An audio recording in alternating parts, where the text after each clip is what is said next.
Hei, katsotaanpa tässä videossa, miten Visual Studiolla aloitetaan sitten HTML-harjoitusten tekeminen.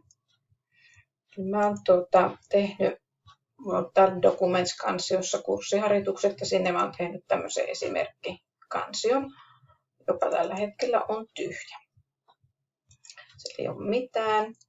Ja nyt omalle tietokoneelle laitat sitten kansion, mihin kurssiharjoitukset teet. Ihan semmoisen paikkaan, mikä tuntuu itsellä hyvältä. Ja sitten mulla on tässä Visual Studio. Ja tässä mä oon aukaissut tämän esimerkkikansion. Eli mä oon täältä itse asiassa tehnyt Open Folder. Valinnut tuolta tuon esimerkki ja valinnut sen, niin mulla on se kansio tässä olemassa. Sitten tiedostoja ei kannata tehdä tältä file-valikosta, vaan tehdään esimerkiksi tästä tehdään uusi tiedosto ja tuosta tehdään uusi kansio. Ja nyt kun tehdään näitä HTML-harjoituksia ja tähän tulee tämä tiedosto, niin no pannaanpa tästä nyt paikka eka.html, niin sille pitää muistaa kirjoittaa tämä liiteosa, eli .html. Koska sitten kun se tähän aukaistaan, niin sen jälkeen sitten lähdetään kirjoittamaan tähän HTML. Täältä voi valita tämän, että se tekee tämmöisen HTML5 pohjan, HTML-tiedoston pohjan tähän. Ja täältä nyt kielen voisi vaihtaa suomen kieleksi, koska suomenkielisiä sivuja me tehdään.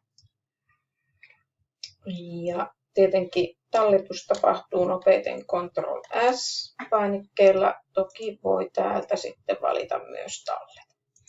Ja taas jos mä tarvin uuden tiedoston, niin sitten mä tuosta klikkaan ja sitten saan tästä taas toinen .html. Ja se on taas tyhjä ja kun mä haluan siihen sen HTML5-tiedoston pohjan, niin klikkaa tuosta ja sitten tuonne FI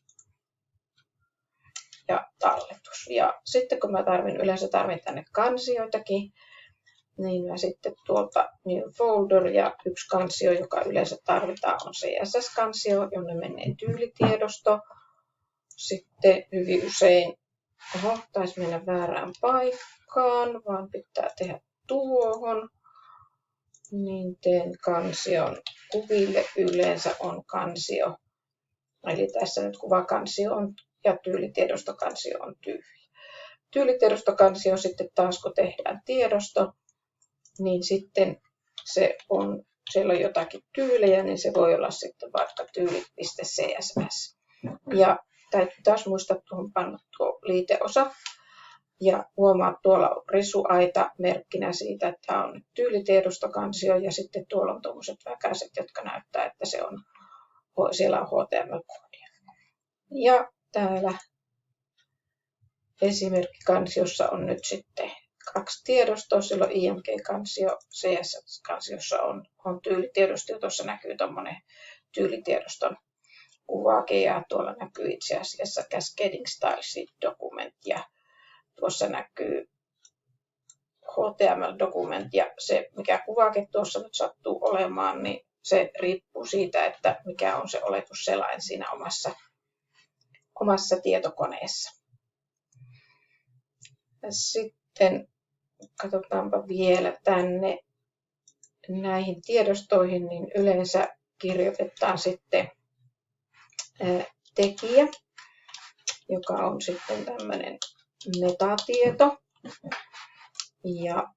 Ja tähän sitten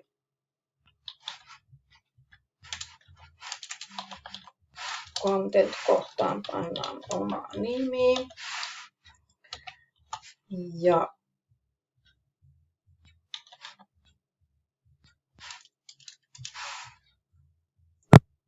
kirjoitettu sen nimi ja sitten sanotaan, että mikä tämä nimi tuossa on, mitä se content on, niin se on autor. Eli näillä päässään sitten tekemään sen jälkeen varsinaisesti tätä tehtävää.